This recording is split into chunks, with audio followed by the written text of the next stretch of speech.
नमस्कार दोस्तों, आपने मेरा पहला वीडियो देखा। अब मैं आपके पास दूसरा वीडियो लेके आपके समक्ष आया हूं।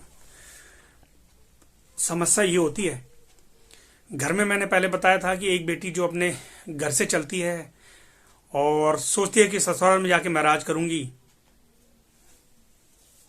और उस तरफ सास सोचती है कि बहू आएगी तो मैं उसको अपने अंडर में हर तरह से अपने अंडर में रखूंगी, पर नहीं निकलने चाहिए। उस तरफ हस्बैंड सोचता है कि एक आएगी वो मेरे नियंत्रण में रहेगी। तो ऐसी समस्या को समाधान का मैंने आपसे जिक्र किया था, लेकिन इस वीडियो में बताने चाहता हूं एक लड़की का पक्ष, एक बहू का पक्ष। हमें लगता है कि घर पे बहू क्या करती, पूरा दिन घर पे रहती है, करती क्या भी है, क्या काम करती है, घर पे ही तो रहना होता है। लेकिन जनाब, आप बिल्कुल गलत हैं। जो सास पूरा जीवन घर का काम संभाल चुकी है और आते ही चाहे कि वो सारा घर संभाल ले और सारी घर की जानकारियां कर ले, तो नहीं। एक जो बहू आप लेके आए हैं वो किसी की बेटी थी, आपने किसी की बेटी थी वो। जी हाँ, वो अपने घर में बड़े लाड से रही है, बड़े लाड से रही है, बड़े प्यार से रही है। उसने जो मांगा उसके घर में वो मिल गया तुरंत। लेकिन आपके घर में आई हैं, कुछ चीजों को समझने में समय तो लगेगा। जी हाँ सासू जी, उनको समझने में कुछ समय लगेगा, लेकिन आपको क्या करना है, गौर कीजिए। आप अपने अनुभव को देखिए, आपको क्या कष्ट हुए थे, आज बहू को भी वो कष्ट हो रहे होंगे। तो उन कष्टों को कैसे दूर करें, ये सोचने वाली आपकी बात है। दूसरी तरफ सास का पक्ष, सास ये सोचती है कि बहू आते ही मेरी बात मान ले, जो भी है। तो वो पक्ष मैंने बता दिया कि तालमेल कैसे बनाना पड़ेगा, कैसे बहू को समझना पड़ेगा, अपने दिन की बात समझनी पड़ेगी। दूसरी तरफ लड़का, हस्बैंड के पक्ष भी अपनी जगह है। वो सोच, उसके बारे में लगता है कि पूरा दिन जाता है ऑफिस में, बाहर काम पे चले जाते हैं। बहू का पक्ष बता रहा हूं मैं। वो सोचती हैं कि पूरा दिन ये बाहर रहते हैं, मर्डर गश्ती करते हैं और चले आते हैं घर शाम को हमारे ऊपर शासन झाड़ने जी।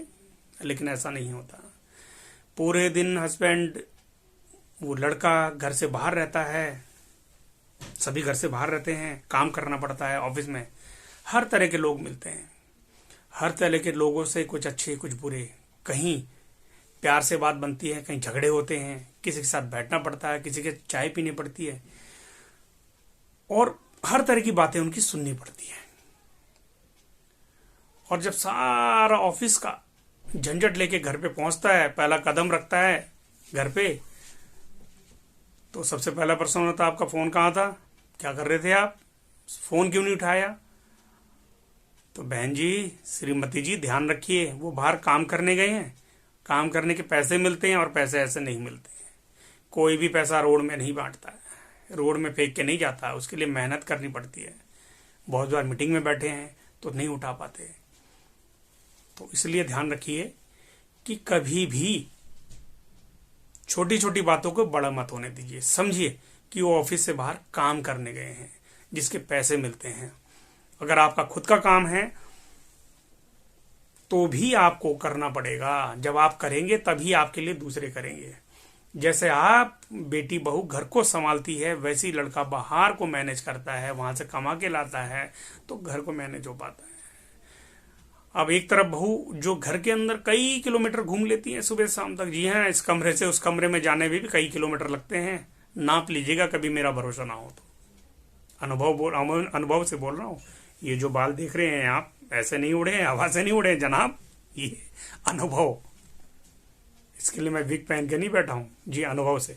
जी हाँ, तो आपको सिंपल सा मेथड, एक दूसरे की जरूरत को समझना होगा। बातों को कभी बड़ा मत होने दें,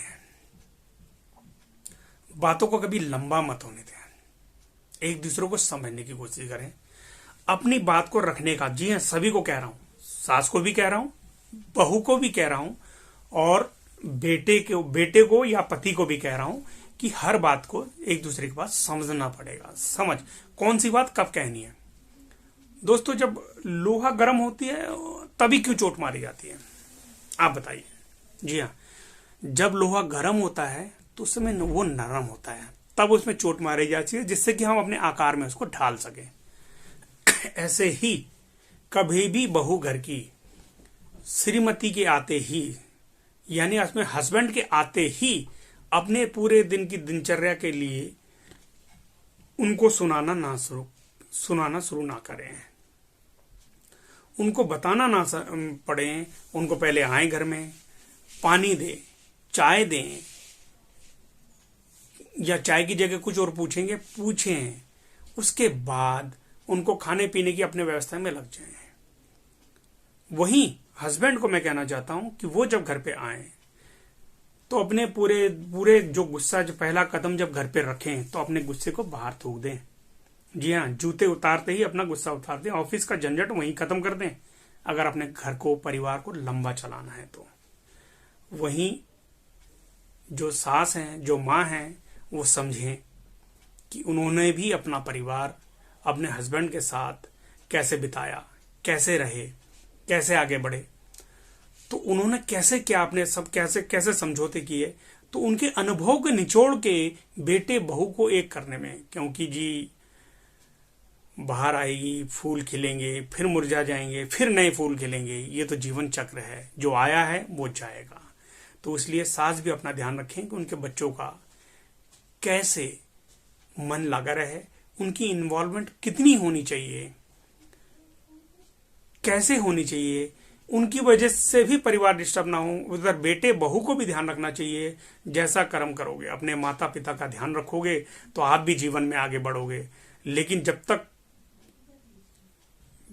खाली आलू से मसाला नमक डाले बगैर, हल्दी नमक डाले बगैर सब्जी नहीं बन सकती, वैसी खाली हल्दी नमक से भी सब्जी नहीं, बगैर आलू के सब्जी नहीं बन सकती। तो आपको सभी मसालों को तरीके से और सही तरीके से मिलाना होगा, डालना होगा, तभी एक अच्छा परिवार, चाहे अच्छी सब्जी कह लो, या अच्छा परिवार बनेगा, तो तभी। तो इसका ध्यान रखें। तो अगर आपको मेरा चैनल पसंद आया है, मेरी बातों को पसंद कर रहे हैं, या आपके मन में कोई भी सवाल हो इससे रिलेटेड कि आप कोर्ट कचहरी पहुंच चुके हैं, या क्या कैसे हैं, कानून को छोड़ दीजिए, आपका दिल क्या कहता है, सिर्फ उस बात पे ध्यान दीजिए। जी हाँ, जब भी आपके मन में कोई भी शंकाएं हो, आप मुझे बेझिझक, अपना भाई, अपना दोस्त, अपना होस्ट, जी हाँ, आपका अपना धर्म भैया जी, धर्म उर्फ भैया जी, जी हाँ, मुझे सब भैया जी के नाम से ही जानते हैं। और मैं अपना वीडियो लेके आया हूं आपके सामने। अगर आपको पसंद आ रहा है तो सबसे पहले चैनल को सब्सक्राइब करें, बेल आइकन को क्लिक करें, और अपने सुझाव जरूर भेजें, अपने प्रश्नों को जरूर भेजें, अंदर अंदर ना घुटें। नमस्कार।